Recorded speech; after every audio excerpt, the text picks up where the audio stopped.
Hi guys, welcome to the second video of fourth chapter.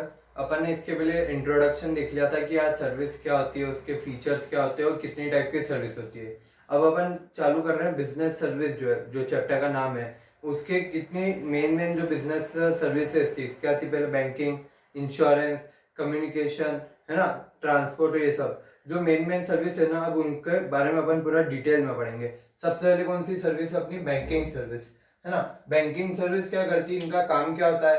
क्या लोगों से, जो लोग है इन पब्लिक है, उनसे रुपए लो, और जो उनसे रुपए ले रहे हैं वो लैंड कर दो या इन्वेस्ट कर दो कहीं, मतलब या किसी को उधार पे दे दो या फिर कहीं पे इन्वेस्टमेंट कर दो उस चीज का। ठीक है, तो ये क्या है? Accepting deposits of money from the public for the purpose of lending और इन्वेस्टिंग, है ना। इनका क्या मतलब है कि ये जो रुपए ले रहे हैं, मतलब दे टेक डिपॉजिट्स। डिपॉजिट्स क्यों लेते हैं? ताकि वो लैंड कर पाए, मतलब किसी को लोन दे पाए या फिर वो अमाउंट कहीं इन्वेस्ट कर पाए। ठीक है, फिर अब बैंक क्या करती है? क्या अपने से जो वो लेती है, डिपॉजिट्स लेती है। अपन जैसे सेविंग बैंक अकाउंट में रुपए रखते हैं तो उस पर इंटरेस्ट कितना मिलता है? 3.5%, किसी बैंक में 3%, किसी में 4%, है ना। तो एवरेज 3.5% या 3% इंटरेस्ट मिलता है अपने सेविंग बैंक अकाउंट पे। पर अगर अपन वहां पे रुपए लेने जाते हैं, बोरो करने जाते हैं, तो इंटरेस्ट रेट क्या रहता है? 10% या 11%, 12%, ऐसा इंटरेस्ट रेट रहता है। तो वो जो गैप रहता है ना बीच का, मान लो 11% में बैंक अपने को दे रही है और अपने से ले कितने में रही है? 3.5% पे। तो उसका जो गैप है कितना हुआ? 7.5%। वो क्या हो जाएगा? वो होता है स्प्रेड। Spread, SPREAD। स्प्रेड मतलब जो बैंक की इनकम हुई ना, मतलब अपने से कितने मिले उसने? 3.5 में, और किसी को जो रुपए दे रहा है वो 11% में दे रहा है ना। तो जो डिफरेंस है 7.5%, वो क्या हो गया? बैंक की इनकम हो गई। तो उसको बोलते हैं स्प्रेड बोलते हैं। ठीक है, अब कितने टाइप ऑफ अकाउंट्स बैंक में, अगर अपन जाते हैं क्या कोई अकाउंट खुलवाना, मेरे पास रुपए हैं, तो आप कितने टाइप ऑफ अकाउंट खुलवा सकते हो? सबसे पहला जो अपने बेसिक है सेविंग अकाउंट, जो आप मतलब मेरा आपका अपना सबका ही एक सेविंग अकाउंट रहता है। सेविंग अकाउंट नाम से ही पता चल रहा है क्या अपन क्या कर रहे हैं उसमें, जो अपने थोड़े रुपए हैं जो अपन ने सेव कर रखे वो उसमें जाके इन्वेस्ट कर देते, मतलब उसमें जाके डिपॉजिट कर देते। तो उस पर क्या होता है कि यार बैंक इंटरेस्ट देती है अपने को। कितना इंटरेस्ट देती है? 3%, 3.5%, इतना इंटरेस्ट मिलता है उस पर। ठीक है, और उसमें क्या होता है कि यार बैंक आपको एक पासबुक देती है ना। हर एक पासबुक रहती है जिसमें एंट्रीज होती है कि यार आपने इतने रुपए दिए बैंक को, इतने निकाले, इतना इंटरेस्ट आया, इतने चार्जेस थे, इतने, वो सब पूरी पासबुक बनी हुई रहती है। तो बैंक आपको एक पासबुक देती है, एक चेक बुक देती है। चेक बुक क्या होती है कि यार आपको अगर किसी को पेमेंट करना है तो आप वो चेक पे लिखो उसका नाम, जिसको पेमेंट करना है, कितना अमाउंट पे करना है, वो अपनी साइन कर दो, है ना। तो वो सामने वाला आदमी जाएगा बैंक का चेक लेके कि सर ये हमको इसने दिया है। तो बैंक क्या करती है? चेक देखती है, अगर सही है तो ठीक है, वो उस पर लिख देगी करेक्ट, और क्या करेगी? अपने अकाउंट में से रुपए निकाल देगी और जो सामने वाली पार्टी है उसके अकाउंट में रुपए डाल देगी। ठीक है, तो सेविंग बैंक अकाउंट में क्या होता है? एक तो इंटरेस्ट मिलता है आपको, एक नॉमिनल अमाउंट, मतलब 3 या 3.5% का। फिर आपको पासबुक मिलती है बैंक की तरफ से, एक चेक बुक मिलती है। ठीक है, अब सेकंड क्या है? Current account. करंट अकाउंट मतलब कि करंट मतलब क्या है? क्या करंट अपन जो शॉर्ट टर्म के लिए डिपॉजिट जिसमें करते हैं ना अपन, रुपए आ रहे जा रहे, आ रहे जा रहे, उसके लिए होता है current account. Current account mainly सिर्फ बिजनेस के लिए खोलते लोग। क्या अगर मेरा मान लो मेरी एक कंपनी है, ठीक है, तो उसका क्या होता है? बार बार बैंक से रुपए निकलते जाते, निकलते आते, निकलते, ऐसा चलता रहता है करंट अकाउंट में। तो ये क्या है? ये मेनली बिजनेस पर्पस के लिए रहता है। जो बिजनेस ट्रांजेक्शन करने हैं वो कहीं से होते हैं? करंट अकाउंट से। अब करंट अकाउंट में बैंक क्या करती है? उस पर कोई इंटरेस्ट नहीं मिलता है। आपके जितने भी रुपए, उस पर कोई इंटरेस्ट नहीं मिलेगा, पर कोई फ्लेक्सिबिलिटी कि यार आप कितना भी अमाउंट निकाल सकते हो, कितना भी डिपॉजिट कर सकते हो। ठीक है, और इसमें बैंक आपको एक चेक बुक देगी। अगर आपको विड्रॉ करना है तो आपको चेक से विड्रॉ करना पड़ेगा, आप जैसे नॉर्मली जाके विड्रॉ नहीं कर सकते हो। और सेकंड, इसमें आपको पासबुक नहीं मिलती है, जैसे पासबुक आपने सेविंग अकाउंट में मिलती है ना, ऐसे इस पे नहीं मिलती है करंट अकाउंट में। इसमें क्या होता है? बैंक आपको बोलती है कि यार जब भी आपको चाहिए स्टेटमेंट, तो आप आना, उनको बोलना कि सर हमारा अकाउंट का स्टेटमेंट दे दो, तो हम आपको एक स्टेटमेंट दे देंगे। स्टेटमेंट मतलब क्या? वो एक बुक नहीं है कि वो आपको फिर उनके कंप्यूटर सॉफ्टवेयर पर आपका अकाउंट नंबर डालेंगे, स्टेटमेंट पे क्लिक करेंगे तो पूरा उसका रिकॉर्ड आ जाएगा कि यार इस डेट से इस डेट के बीच में क्या क्या ट्रांजेक्शन हुए, फिर वो उसको प्रिंट मार के आपको दे देंगे। ठीक है। तो ये बुक मेंटेन नहीं होती है, उनके सिस्टम में रहता है सब डेटा। अगर आपको चाहिए तो आप उनसे वो लेके स्टेटमेंट लेके आ सकते हो। अब इसमें क्या, एक तो इंटरेस्ट नहीं मिला आपको, सेकंड क्या बैंक इसके ऊपर चार्जेस वो आप पे चार्ज करती है। करंट अकाउंट अगर आप रख रहे हो है ना, तो बैंक आपको चार्जेस रहते हैं मिनिमम, जो बैंक के फिक्स रहते हैं, हर बैंक के डिफर करते हैं। तो इतना चार्जेस और उल्टा आपसे वो लेती है ना, देती तो कुछ नहीं है और लेती है करंट अकाउंट में। अब थर्ड क्या है, रेकरिंग डिपॉजिट अकाउंट। रेकरिंग मतलब आपने पता, रेकरिंग मतलब जो बार बार होता है ना। रेकरिंग इवेंट मतलब जो बार बार हो रहा है इवेंट, वो रेकरिंग इवेंट है ना। तो रेकरिंग डिपॉजिट अकाउंट मतलब कि जिस अकाउंट में अपन डिपॉजिट रेकरिंग एक इंटरवल के बाद करते जा रहे कर रहे वो क्या हो जाता है, रेकरिंग अकाउंट। इसमें क्या होता है, मान लो यार मेरे को 10 महीने बाद 10,000 रुपए चाहिए, ठीक है। तो अभी इसे क्या करूंगा, मैं क्या सोचूंगा कि मैं एक ऐसा अकाउंट खुलाता हूँ जिसमें हर महीने मैं 1,000 रुपए डालते जाऊंगा, है ना। तो 10 महीने बाद कितने, 10,000 रुपए मेरे को मिल जाएंगे। तो ऐसा होगा कि बाद में एकदम से लोड नहीं पड़ेगा, मैं धीरे धीरे करके सेव कर रहा हूँ मेरे रुपए। तो ये क्या हुआ कि मैंने आज मतलब गया बैंक में, उनसे रेकरिंग अकाउंट खुला, उनको बोला मैं हर महीने के एंड पे 1,000 रुपए डिपॉजिट करूंगा। उन्होंने बोला ठीक है 1,000 रुपए डिपॉजिट कर देना। मैंने 1,000 रुपए डिपॉजिट करे, फिर अगले महीने 1,000 डिपॉजिट करे, फिर तीसरे महीने के एंड पे 1,000 डिपॉजिट करे। ऐसे मैंने 10 महीने तक करा। और फिर 10 महीने के बाद जो भी मेरा प्रिंसिपल था, कितना हुआ प्रिंसिपल, 10,000 को प्लस जो भी इंटरेस्ट में बन रहा था, वो सब उन्होंने मेरे को एट द एंड 10 ईयर बाद दे दिया। अब इसमें क्या एडवांटेज होता है, एक तो ये आपकी मतलब फिक्स्ड आपको वो हो गई, सेविंग हो गई कि आपको अगर कोई मान लो 10 महीने बाद 10 या 3 साल बाद आपको एक इतना अमाउंट चाहिए, तो आप क्या करोगे, उसको डिवाइड करके एक मतलब स्पेसिफिक इंटरवल के बाद इतना इतना डिपॉजिट करोगे, तो आपको एट द एंड जो इतना अमाउंट चाहिए था इतना आपको मिल जाएगा, ठीक है। अब इसका जो इंटरेस्ट रेट रहता है ना, वो सेविंग बैंक अकाउंट से ज्यादा रहता है। क्यों? क्योंकि सेविंग बैंक अकाउंट में आप कभी भी निकाल सकते हो, कभी भी डाल सकते हो, उसमें भी मतलब कोई रेस्ट्रिक्शन नहीं है। पर इसमें क्या रेकरिंग डिपॉजिट्स में क्या, आप सिर्फ अभी डिपॉजिट करते जाओ, आपको अमाउंट का मिलेगा, एट द एंड मिलेगा। तो बैंक के लिए क्या फायदेमंद रहता है, ये ज्यादा फायदेमंद रहता है। तो इसलिए बैंक इस पे ना इंटरेस्ट रेट ज्यादा देती है। अब फोर्थ क्या है, फिक्स्ड डिपॉजिट अकाउंट। मतलब एफडी अपन पढ़ते ही कि एफडी खुलवाई मैंने, एफडी तोड़ रहा हूँ। ये एफडी क्या होती है, fixed deposit account. Fixed deposit मतलब क्या, आप एक पूरा अमाउंट आज ही डिपॉजिट कर दो और जो मैच्योरिटी मतलब 2 साल 3 साल 5 साल उसके बाद आपको वो अमाउंट प्लस इंटरेस्ट मिल जाएगा। अब इसका क्या फायदा रहता है कि इस पे सबसे ज्यादा इंटरेस्ट रेट बैंक इस पे देती है। मान लो 6%, 7%, 8% ऐसा इंटरेस्ट मिलता है। जो सेविंग अकाउंट में अपने को मिल रहा था 3, 3.5 मिल रहा था, यहाँ मतलब 7, 8 ऐसा % इंटरेस्ट मिलता है। तो लोग क्या करते हैं, कभी एक्सेस फंड है तो इसमें डाल दिया, 2-3 साल पड़े रहेगा, उसके बाद आपको विद इंटरेस्ट अमाउंट मिल जाएगा बैंक से। फिर multiple option account. Multiple option account एक नया ऑप्शन है, मतलब नया टाइप का अकाउंट है। ये क्या होता है मल्टीपल ऑप्शन, आपको पता है, नाम से पता चल रहा है मल्टीपल ऑप्शन मतलब कि बहुत सारे ऑप्शन है आपके पास। ये क्या होता है, इन सब का कॉम्बिनेशन है, इन सब का कॉम्बिनेशन हो जाता है। मान लो अगर आपने एक सेविंग बैंक अकाउंट खुला है तो उसमें क्या आपको चेकबुक भी मिल गई। तो चेकबुक पहले का फीचर था, करंट अकाउंट का ही था, क्या करंट अकाउंट में चेकबुक मिलती थी, और धीरे धीरे अब सेविंग बैंक अकाउंट के लिए भी चेकबुक मिलने लग गई है।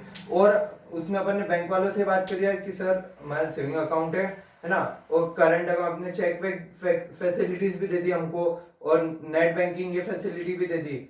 और हमने क्या बोला कि सर अगर हमारे अकाउंट में एक स्पेसिफिक अमाउंट एक पीरियड से ज्यादा हो जाता है, मान लो यार मेरे इसमें 1,00,000 रुपए पड़े हुए, वो पड़े हुए मतलब 5-6 महीने हो गए पड़े हुए, तो अगर वो 1,00,000 रुपए अगर 5 महीने से ज्यादा रखे हुए रहते हैं, तो आप मेरा जो अकाउंट है उसको एफडी में कन्वर्ट कर देना।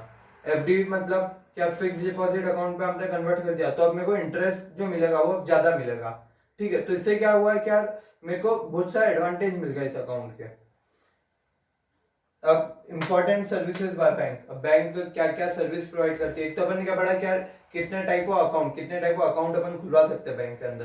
अब अपन पढ़ रहे हैं क्या क्या सर्विसेज बैंक अपने प्रोवाइड करती है। फर्स्ट क्या है, बैंक ड्राफ्ट। बैंक ड्राफ्ट मतलब क्या होता है, ड्राफ्ट पता है क्या, कुछ भी एक ढांचा उसको अपन ड्राफ्ट बोलते हैं। अगर रिटर्न कुछ भी रिटर्न लैंग्वेज में वो है ना, कुछ भी एक पेज पे ड्राफ्ट बोलते हैं उसको, ठीक है। तो बैंक ड्राफ्ट क्या होता है कि एक बैंक का लिख के देती है, मान लो मेरे को यहाँ पे मैं रतलाम में हूँ है ना, मेरे को एक पार्टी को पेमेंट करना है जो अभी रतलाम में आया हुआ है। उसने बोला कि यार मेरे को कैश में 1,00,000 रुपए दे दो।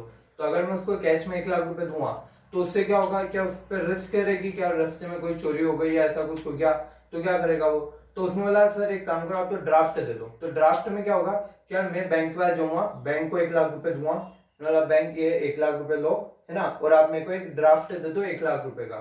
तो बैंक क्या करेगी, 1 लाख रुपए उसके पास रख लेगी, एक ड्राफ्ट बना के दे देगी। क्या ये संयम दत्त ने हमारी बैंक में 1 लाख रुपए डिपॉजिट करे हैं और मेरे को सूरत में पेमेंट करना है, तो सूरत की जो भी बैंक है उसका नाम लिख देगी, सूरत की है बैंक। अगर आपके पास ये ड्राफ्ट लेके कोई आता है तो उसको आप 1 लाख रुपए दे देना। तो इससे क्या हुआ, मैंने यहाँ पे रुपए दिए बैंक को, और अब मेरे को कहाँ मिल जाएंगे, मेरी पार्टी को कहाँ मिल जाएंगे, सूरत की बैंक में जाके वो ड्राफ्ट देगा कि सर ये ड्राफ्ट मेरे पास, तो वो बैंक ड्राफ्ट रखेगी, 1 लाख रुपए इधर उस पार्टी को दे देगी। तो इससे क्या हो, जो अपनी ट्रांजेक्शन रिस्क थी ना, क्या रास्ते में चोरी हो जाएगा या कोई भी, तो वो रिस्क वो हो गई खत्म। अब क्या बैंकर्स चेक, बैंकर्स चेक क्या होता है, अब नॉर्मल अपने को पता ही है चेक क्या होता है, अपना जिसको जो भी एक चेकबुक रहती है उस पर आपका नाम, आपका अकाउंट नंबर सब लिखा हुआ रहता है। आपको क्या लिखना रहता है कि यार जिसको आप पेमेंट करने वाले हो उसका नाम लिखो, कितना अमाउंट है वर्ड्स में लिखो, नंबर्स में लिखो, आपकी साइन कर दो। तो ये क्या हो गया बैंकर्स चेक। बैंकर्स चेक बहुत मतलब वो है, बहुत यूज में आने वाली चीज है। डेली लाइफ में हर जना चेक से ही पेमेंट होता है हर जगह। अगर बड़ी बड़ी जब बिजनेस लेवल पर अपन बात करते हैं तो इसमें चेक से ही पेमेंट होता है। तो इसमें क्या होता है कि आपने किसी को पेमेंट करना है तो चेक लिखा, उसका नाम लिखा, अमाउंट लिख दिया, उसको फाड़ के दे दिया कि आप ले जाओ, वो ले जाता है चेक, फिर वो क्या करता है चेक ले जाके उसकी बैंक में डिपॉजिट कर देता है ना, उसकी बैंक में डिपॉजिट कर देगा। तो उसकी बैंक क्या करेगी, क्या मान लो मेरी SBI बैंक है, मैंने चेक फाड़ा 5 लाख रुपए का, ठीक है, उसको सामने वाली पार्टी को दे दिया, सामने वाली पार्टी आई मेरी दुकान पे, वो चेक ले गई है ना, फिर वो उसने क्या करा कि वो चेक उसकी बैंक में, उसकी बैंक कौन सी थी, ICICI बैंक, उसने उसकी बैंक ICICI बैंक में जाके वो चेक उनको दे दिया, क्या सर ये हमारा चेक है। अब ICICI बैंक क्या करेगी, वो पहले SBI से पूछेगी कि आपका अकाउंट होल्डर है, ये चेक सही है, ये नंबर सही है, तो SBI बोले कि हाँ सही है, हमारा होल्डर है। तो ICICI बोलेगी कि हमारे पास 5 लाख रुपए का चेक आया इस पार्टी का, तो आप उसके अकाउंट में से 5 लाख रुपए निकाल के हमको दे दो। तो SBI क्या करेगी, मेरे अकाउंट में से 5 लाख रुपए निकालेगी और ICICI बैंक को दे देगी, और फिर ICICI बैंक क्या करेगी, वो जो 5 लाख रुपए है वो किसके अकाउंट में डाल देगी, जो सामने वाली पार्टी थी है ना, उसके अकाउंट में डाल देगी। तो इससे क्या हुआ, मेरे अकाउंट में से कम हो गए वो रुपए और उसके अकाउंट में ऐड हो गए वो, ठीक है। फिर थर्ड क्या, ओवरड्राफ्ट। ओवरड्राफ्ट फैसिलिटी मतलब ओवर और ड्राफ्ट है ना। ओवरड्राफ्ट मतलब क्या, आपकी मान लो 1 लाख रुपए बैंक में डिपॉजिट है करंट अकाउंट में, ठीक है, तो आप 1 लाख रुपए से ज्यादा भी निकाल सकते हो, ये बैंक फैसिलिटी देती है। मान लो आपके 1 लाख रुपए है, आपको अगर 1.5 लाख रुपए का किसी को पेमेंट करना है, तो आप है ना उसमें से 1 लाख होते हुए एक आप 1.5 लाख रुपए निकाल सकते हो। तो उससे क्या हुआ, आपके -50,000 बैलेंस बच गया। पर उस टाइम एट अ पॉइंट आपको ये हेल्प हो गई कि यार आपको कहीं से रुपए लाने नहीं पड़े, आपको बैंक से ही मिल गए वो रुपए, ठीक है। तो ओवरड्राफ्ट फैसिलिटी बैंक प्रोवाइड करती है, पर इसके लिए कुछ इंटरेस्ट रहता है, जो भी अमाउंट आपका जब भी नेगेटिव रहेगा तो बैंक आप से इंटरेस्ट कलेक्ट करेगी उस पीरियड का। फिर जब आपने 50,000 फिर से डाल दी तो वो इंटरेस्ट फिर से बंद हो जाएगा। तो ये कहीं पे अवेलेबल है, सिर्फ करंट अकाउंट जो रहता है जो बिजनेस यूज के लिए, क्या बिजनेस में ट्रांजेक्शन चलते रहते हैं, कभी आया मान लो कभी 5 लाख रुपए उसको है ना, उसको 5.5 लाख या 6 लाख का पेमेंट करना है, तो वो ठीक है, उसने 5 लाख रुपए उसने 6 लाख का पेमेंट कर दिया, तो फिर -1 लाख रुपए बैलेंस है, तो बैंक उसको बोलती है ठीक है आप इतना टाइम रहता है इसमें रिकवर कर दो है ना, या फिर हम इंटरेस्ट तो चार्ज कर ही रहे। फिर कैश क्रेडिट। कैश क्रेडिट मतलब ये मेनली यार normal small amount of credit रहता है जो उसमें मिलता है आपको। ये क्या है कैश क्रेडिट मतलब, जैसे अब यार अपने को मान लो मेरे को एक थोड़े टाइम के लिए कुछ रुपए चाहिए, तो मैं बैंक को जाके बोलूंगा कि सर मेरे को थोड़ा टाइम मतलब 1 महीने के लिए 25-1 लाख रुपए की जरूरत है, मैं 1 महीने बाद आके आपको दे दूंगा। तो ये क्या एक स्मॉल पीरियड, बहुत छोटे पीरियड के लिए, 1 महीना, 15 दिन, 10 दिन, अगर मेरे को इतने टाइम के लिए कुछ पेमेंट चाहिए ना, तो वो क्या है कैश क्रेडिट होता है। मतलब कैश मतलब जो लिक्विड, क्या ज्यादा टाइम के लिए नहीं चाहिए है ना, और क्रेडिट मतलब जो मेरे को लोन मिला वो क्रेडिट हो जाता है। तो कैश क्रेडिट मतलब एक स्पेसिफिक बहुत छोटा टाइम पीरियड है, उसके लिए अगर मेरे को कोई लोन वोन चाहिए तो वो क्या हो जाता है कैश क्रेडिट। तो उसके लिए सिक्योरिटी रखनी पड़ती है, जैसे गोल्ड है या फिर आपकी कोई लैंड प्रॉपर्टी के पेपर ये देने पड़ते हैं। और लास्ट क्या, short medium long term loans. Bank का काम यही है लोन देना, तो शॉर्ट देता है, मतलब 1 महीना, 2 महीना, 3 महीना, 6 महीना, ये शॉर्ट हो जाता है। फिर 1 साल, 2 साल, ये क्या हो जाता है मीडियम। और 5 साल, 10 साल, 25 साल, ये क्या हो जाता है लॉन्ग टर्म लोन्स, है ना। अब बेनिफिट्स, अब क्या बैंक, ये पहले पुरानी बैंक क्या थी जिसमें ई बैंकिंग सिस्टम नहीं था, सिर्फ आपको जाओ डिपॉजिट करो आपको इंटरेस्ट मिलेगा, और चेक है तो चेक में बहुत टाइम लगता था।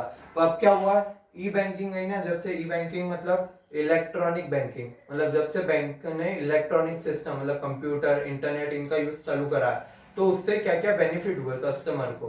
ठीक है, सबसे पहले कस्टमर का पढ़ेंगे, फिर बैंकर को भी कुछ एडवांटेज हुए वो पढ़ेंगे। बस कस्टमर को क्या हुआ, क्या डिजिटल पेमेंट एंड ट्रांसपेरेंसी, वो डिजिटल पेमेंट कर पा रहा है, उसको ट्रांसपेरेंसी है। ट्रांसपेरेंसी मतलब क्या, कांच जो होता है ना वो क्या होता है ट्रांसपेरेंट, क्या आपको इधर से उधर का दिख रहा है, वो क्या हो गया ट्रांसपेरेंट, है ना। एयर क्या है ट्रांसपेरेंट है, मान लो आपको पूरा दिख रहा है वहां तक, तो क्या हो गया ट्रांसपेरेंट हो गई एयर, है ना।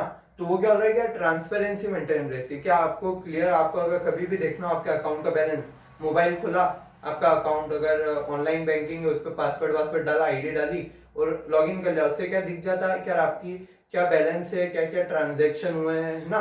तो इससे क्या ट्रांसपेरेंसी मेंटेन रहती है, सब क्लियर रहता है आपके।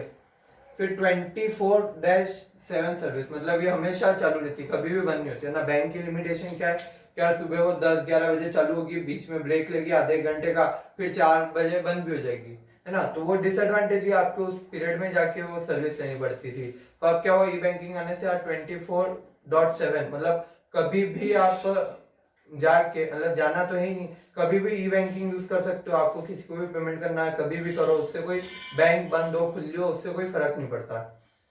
कन्वीनियंस, कन्वीनियंस क्या है, क्या पहले क्या होता था कि आपको बैंक जाना पड़ता था, किसी को अगर चेक मिला है तो चेक डिपॉजिट करने, या फिर किसी ने आपको चेक दिया है ना, तो उससे ले पहले फिर चेक में डिपॉजिट करो, तो ये बहुत इनकन्वीनियंट होता था। अब क्या है, क्या इतना टाइम वेस्ट हो रहा है कि यहाँ से जाओ बैंक, फिर से बैंक से घर, फिर आओ जाओ बैंक बैंक ना। अब क्या होता है, बैंक जाना ही नहीं आपको, आप बस अपने घर पे बैठे हुए, ऑफिस पे बैठे हुए, लैपटॉप पे या मोबाइल पे ही सब काम कर सकते हो। तो ये कन्वीनियंस है, टाइम बच गया आपका, ट्रांसपोर्टेशन कॉस्ट बच गई, आपकी मेहनत बच गई, तो ये क्या कन्वीनियंट है।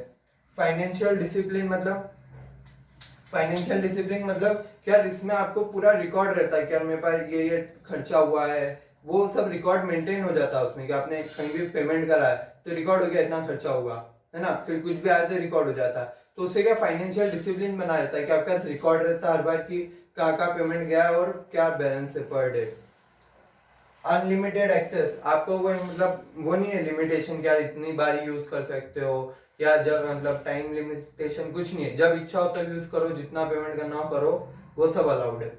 फिर लेस रिस्क, इसमें रिस्क कम है, क्यों, क्योंकि अगर आप कैश कैरी करते हो, आपको यहाँ से अगर कहीं सूरत या दिल्ली मुंबई कहीं भी जाना है ना, तो पहले क्या कैश कैरी करके वहां जाते थे, तो ट्रांजेक्शन रिस्क है। तो अब क्या हुआ कि आपका ऑनलाइन बैंकिंग है, ई बैंकिंग है, तो आप यहाँ अपने बैंक में डिपॉजिट करा, आपके पास कार्ड है ना, वहां गए आपने कार्ड से रुपए निकाल लिए, तो ये क्या हुआ कि यार आपको रिस्क कम हो गई, आपको कैश कैरी नहीं करना पड़ा। फिर टू बैंक, बैंक को क्या एडवांटेज है, कॉम्पिटेटिव एडवांटेज, मतलब कि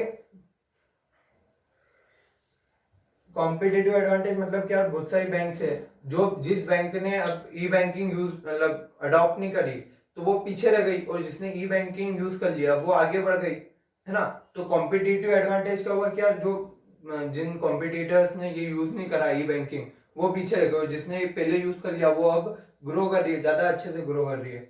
अनलिमिटेड नेटवर्क मतलब कि अब नेटवर्क की कोई लिमिटेशन नहीं रही। पहले क्या होता था, क्या अगर मैं यहाँ रतलाम में हूँ तो रतलाम की बैंक को ही एक्सेस कर पाता था, है ना। अगर मैं एक इंदौर में भी खाता है तो वहां मैं कोई ट्रांजेक्शन कर ही नहीं पाता था, तो अब क्या ऑनलाइन मिल गई मेरे को, तो मैं यहाँ बैठे बैठे इंदौर की बैंक, मुंबई की बैंक, जहां भी मेरे खाते सब कंट्रोल कर सकता हूँ यहाँ रतलाम में बैठे बैठे। ठीक है। फिर थर्ड क्या, reduce loan on branches, load on branches, मतलब क्या, बैंक में पहले बहुत लंबी लंबी लाइन हो जाती थी, क्या चेक जमा करना है ना, आरटीजीएस करना है, एनईएफटी करना है, या फिर रुपए किसी को पेमेंट करना है, डायरेक्ट पेमेंट करना है, तो उसके लिए बहुत लंबी लाइन हो जाती थी। अब क्या क्या रखा आपको, वो करना है, कुछ भी पेमेंट करना है ना, तो वो क्या बैंक से हो जाएगा, मोबाइल से हो जाएगा, तो आपको बैंक जाने की जरूरत नहीं है। तो क्या हुआ, वो जो ब्रांचेस, बैंक की ब्रांचेस थी वहां पहले बहुत भीड़ हो जाती थी, अब वो भीड़ कम हो गई, उसकी वजह से बैंक ब्रांचेस पे लोड कम हो गया। अब इसके कुछ डिसएडवांटेज क्या है, क्या अपन रिस्की क्या होता है कि इसमें वो साइबर क्राइम के वो रहते हैं, चांसेस रहते हैं। और जिसके पास इंटरनेट एक्सेस नहीं होता है, मतलब जिसका इंटरनेट नहीं है, वो ये यूज नहीं कर पाएगा ना। थर्ड क्या, उसको एजुकेशन चाहिए, एजुकेटेड जो लिटरेट है वो यूज कर पाएगा। तो इसके दो तीन एडवांटेज जो आप नॉर्मली सोच सकते हो, मतलब बुक में दिए नहीं है, अगर एग्जाम में आ जाए तो आप नॉर्मली सोच सकता है आदमी कि हाँ ठीक है इंटरनेट चाहिए मेन तो। और साइबर क्राइम का आपको रिस्क रहता है। थर्ड क्या हुआ कि जो पढ़ा लिखा आदमी नहीं है वो यूज नहीं कर पाएगा। और क्या हुआ, उसके लिए स्मार्टफोन की रिक्वायरमेंट है, जिसका स्मार्टफोन नहीं है वो भी यूज नहीं कर पाएगा। और क्या यूज हो जाते हैं कि अगर आपके पास मतलब डायरेक्ट बैंकर से इंटरेक्शन नहीं है, पर्सनल इंटरेक्शन नहीं है, अगर कोई फ्रॉड होता है या फिर आपको कुछ हेल्प चाहिए तो उसके लिए आपको डायरेक्ट कोई असिस्टेंस नहीं मिलेगा, आपको कॉल करना पड़ेगा, वो वैसा रहेगा। ठीक है। अब मेथड्स ऑफ ई बैंकिंग, मतलब ई बैंकिंग में क्या क्या मेथड्स रहती है। ठीक है, फर्स्ट क्या है, डेबिट कार्ड। डेबिट कार्ड मतलब क्या, ये जैसे अपन अपना जो डेबिट कार्ड रहता है ना, वो क्या होता है, डेबिट कार्ड कम एटीएम कार्ड होता है। मतलब जो डेबिट कार्ड का भी काम करता है, एटीएम कार्ड का भी काम करता है। तो डेबिट कार्ड क्या होता है, क्या अगर आपके अकाउंट में कुछ रुपए पड़े हुए हैं, है ना, कुछ क्रेडिट बैलेंस है आपके अकाउंट में, तो जितना क्रेडिट बैलेंस, मान लो मेरे अकाउंट में 10 लाख रुपए क्रेडिट बैलेंस है, तो मैं ना 10 लाख रुपए तक के अमाउंट कहीं भी जाके विड्रॉ कर सकता हूँ अपने डेबिट कार्ड से। मतलब मैं डेबिट कार्ड जाके मैं स्वाइप करूंगा, कहीं भी अगर कोई मॉल है वहां पे जाके स्वाइप करा तो मैं कितने तक का अमाउंट विड्रॉ कर सकता हूँ, 10 लाख रुपए तक का, जितना मेरे अकाउंट में बैलेंस है उतना मैं विड्रॉ कर सकता हूँ। तो ये कौन हेल्प करता है, डेबिट कार्ड। फिर सेकंड क्या है, क्रेडिट कार्ड। क्रेडिट कार्ड क्या है कि यार मेरे पास एक, मतलब मैंने कुछ बैंक में डिपॉजिट ही नहीं करा, है ना, मैं बैंक में गया, मैंने बोला कि यार मेरे को एक क्रेडिट कार्ड दे दो जिसकी लिमिट 1 करोड़ तक है, मतलब कि मैं वहां पे कुछ डिपॉजिट ही नहीं करा पर मैं वहां से विड्रॉ कर सकता हूँ। एक टाइप ऑफ लोन हो जाता है कि यार मैंने क्रेडिट कार्ड वहां गए, मैं बैंक गया, उनसे क्रेडिट कार्ड लिया जिसकी लिमिट क्या 1 करोड़, मतलब कि मैं कहीं भी जाके 1 करोड़ तक का पेमेंट कर सकता हूँ। मतलब मैं गया, मतलब मॉल गया, वहां खरीदी करी 10 लाख रुपए की, तो मैंने क्या करा, 10 लाख रुपए वहां पेमेंट कैसे करा, कार्ड स्वाइप करके कर दिया। फिर मैं गया गेम जोन में, गेम खेले, 1 लाख रुपए उस गेम में उड़ा दिए पूरे, 1 लाख रुपए वहां पेमेंट करा, फिर घुमा फिरा, ऐसे क्या मैं 1 करोड़ तक के खर्चे कर सकता हूँ। पर अभी तक मेरी जेब से कुछ गया ही नहीं है, कौन पेमेंट कर रहा है, बैंक कर रहा है। फिर मैं आया घूम फिर के, मतलब मान लो कहीं बाहर गया था, है ना, अच्छा घूमे फिर 10-15 दिन बाद आया फिर से अपने घर पे, तो बैंक ने बोला कि सर ये कार्ड आपके जिसने आपने पेमेंट करा आपको ये रीपे करना पड़ेगा। तो अब क्या है, मेरे को बैंक जाके जितना भी मैंने खर्चा करा है वो प्लस इंटरेस्ट, है ना, बैंक इस पे इंटरेस्ट भी क्लेम करेगी, उन्होंने अपने को अपने ब्याज पे पेमेंट करा है तो वो इंटरेस्ट क्लेम करेगी 10-15 दिन का। तो मैंने वहां जाके क्या, जितना भी खर्चा हुआ था, मान लो 50 लाख का खर्चा हो गया था, तो 50 लाख प्लस जो भी इंटरेस्ट उस पर बन रहा था मैंने वहां जाके बैंक को पेमेंट कर दिया। तो इससे फायदा क्या हुआ कि जिस टाइम पे मेरे को रुपए की जरूरत थी, है ना, तब मेरे को अपनी जेब से रुपए नहीं देने पड़े, वो बैंक ने उस टाइम दे दिए उन पार्टीज को जहाँ भी मैंने परचेस करी और ये करा। और अब घर आके मैं क्या कर रहा हूँ, क्या ठीक है अब मेरे पास है रुपए तो मैं बैंक को दे दूंगा। अब थर्ड क्या, एनईएफटी। एनईएफटी का फुल फॉर्म क्या है, नेशनल इलेक्ट्रॉनिक फंड ट्रांसफर। मतलब कि यार अगर आपको डायरेक्ट फंड ट्रांसफर करना, मतलब चेक का झंझट नहीं करना कि यार चेक लेने आए कोई, फिर चेक क्या करना है, पहले तो चेक लिखो और फिर उसको पहुंचाओ, वो जाएगा बैंक के बाद बैंक में डिपॉजिट करेगा, फिर 3 दिन वो लगेंगे।